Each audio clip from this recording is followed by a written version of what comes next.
their season this Hero ISL. Hello and welcome to Football United Live. I'm Khuri Irani, and today as both these teams fight it out for everything, we have here in the studio our special experts Darren Caldera and Paul Macefield. Welcome, gentlemen. Well, from the table's perspective, and we told you why this is such a crucial stage for both the teams. Because his sides are renowned for at least trying to keep things as tight as possible, but to concede 4 in that last game, he needs and wants a reaction from his players today. Absolutely. Now we know that this battle is happening in Jamshedpur, and the Red Miners are of course going to be in full force, but the Red and Gold Brigade is not going to be silent. Sagarika caught up with some travelling fans. East Bengal fans out there, but of course Jamshedpur FC fans are never quiet. They're extremely vociferous and extremely loud, supporting their team. Look at that, they've come out in full force over there at the JRD Tata Sports Complex in Jamshedpur. One of the key players for Jamshedpur this season, of course, is Ishan Pandita, who scored the lone goal in their previous outing. We caught up with him earlier.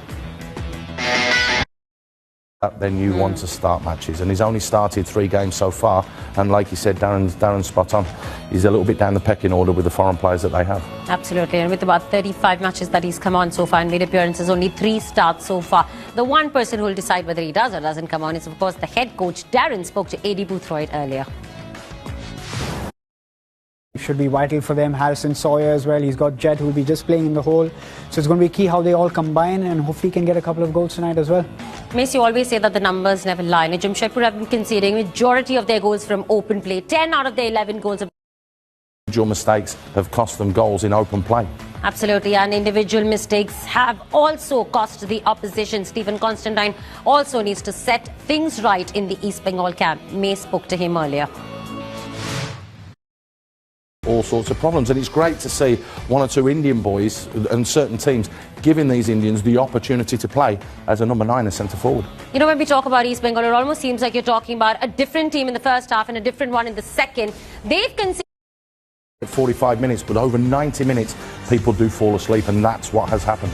All right, so now that we know about their weaknesses, Mace, can you tell us where would be the key battle to watch out for tonight? The key Their way halfway back into the game. It stands as 2-1 in favour of the visiting team in Jamshedpur. Welcome back to Football United Live. It's 1 goal for the home team, 2 goals for the away team, and they're not done yet. 45 more minutes of excellent football still to be played. Let's welcome back Paul Macefield and Darren Caldera. Darren, what do you say about the first half? Very entertaining. It's a great half of football. Attacking goal as well. Their second goal was absolutely stunning. So can they do that in the second 45? A lot of questions to be answered. But first of all, when we know that both teams are desperate and we know that they've got weak defending there, it was the first goal that was scored in less than 2 minutes into kickoff. And then deal with the situation, but he didn't. Absolutely, and then it was 1 more goal that the home team conceded. They were down by 2 goals. Clayton Silva is the kind of player that you can't keep him quiet for long. You expect him to get on the score sheet, and it's up. Got the pace of Clayton Silva, who's just burst straight through the middle, and you know you can't stop that. Honestly, you cannot stop that. That for me is a perfect goal. Timing of Mahesh releasing that ball just when Clayton Silva was in that apt position between the goalkeeper and the defender. That's one of the best crosses we've seen. Bang, and he just sprints and gets into the box and gets into that goal-scoring position. But that ball was something else for me. Absolutely top draw. Well, Jamshedpur were trailing by 2 goals to nil when that happened, when a penalty was given in their favour. Now, here's the thing.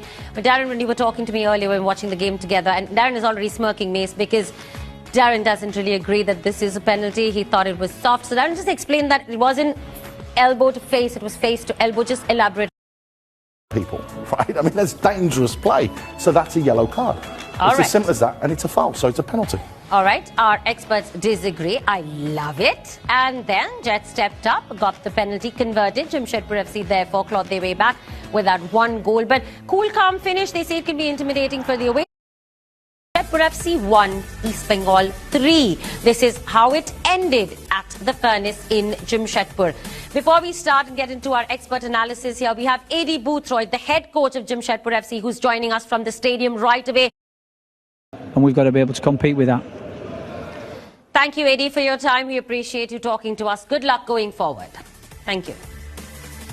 Darren, just summing up the entire 90 minutes, do you think Jamshedpur FC deserved some?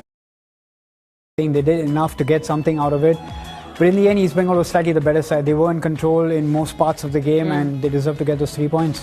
Mace, you said it was time for a response. One of these two teams were going to respond tonight. It turned out to be Stephen Constantine in East Bengal. Yeah.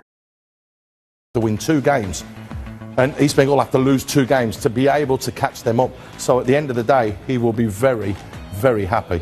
Well, let's talk to the very happy and pleased man. We have the winning head coach, Stephen Constantine, joining us from the... These key players. Well, great performance from you and the team. Congratulations on the win, Stephen, and good luck going forward. Thank you for talking to us. Bye. Well, it was Clayton Silva that got the brace today. Mahesh, although provided all 3 assists for the goals today, but it's Clayton Silva who's not just the highest goal scorer for East Bengal. Game running up and down that left flank, putting those crosses in as well was brilliant for them. They just had an all-round good team performance. Absolutely. Mace, what's your scorecard on Jet from today? Wants to do better. You've got to do. Runner, you can't get the ball off him. It's just that he had those few opportunities in front of goal, came close on a couple of occasions. If he got that in, it would have been a completely different game. So precision is the only part that's missing from him then apparently. All right, so Jet has a long way to go. Let's take a look at the league standings. What does the Cup? 4 points with that 1 win and 1 draw right at the start. Long way to go for them as well. Let's head straight to the furnace where Sagarika is ready with the post-match presentation.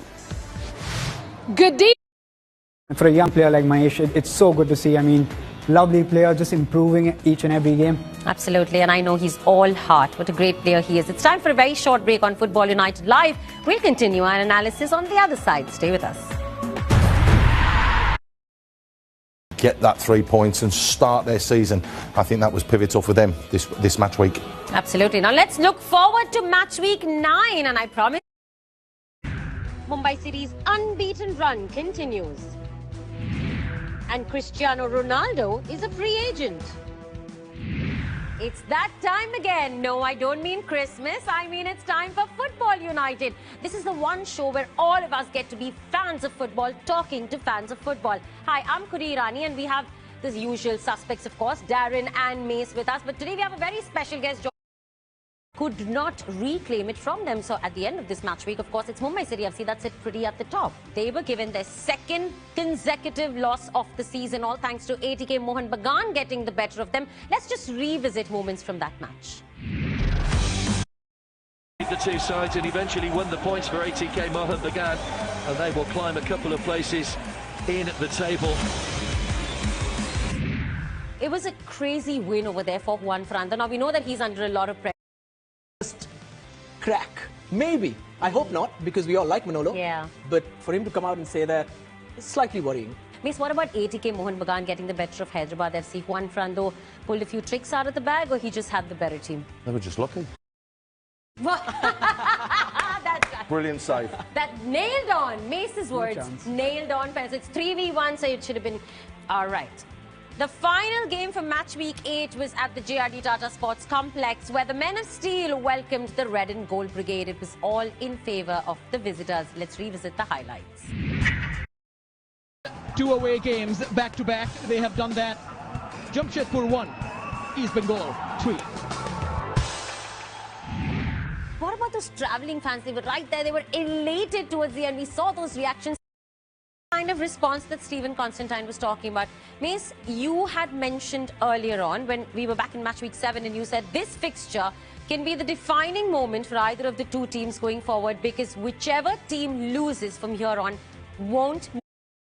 Bengal. You know, I just don't agree with Mace when he said it's just 1/3 of the league yet, and you're saying that Jamshedpur won't make it, because I remember a certain team who were bottom of the table, and not at 1/3 of the stage. At the halfway line, exactly the halfway line, it was Chennai FC, and then Owen Coyle came in and they made it to the finals. Mumbai City take the points to go back to the top of the Hero Indian Super League table. North East United 7 consecutive defeats for them though. Every single head coach who's gone up against this, it's been 1/3 of the league already, and Mumbai City FC are undefeated. Now, I don't like using the word invincibles because I'm a Man United fan. So I'm just going to ask you think, Pulas, they're going to go undefeated this entire season? Can they? What Des would want, Des Buckingham would want that. It wasn't his team last season. He's moulded his team this year to go and win the title. It is as simple as that. You know, we're going to be doing this all over again next week because it's time to look forward to match week 9. A busy week of fixtures up ahead.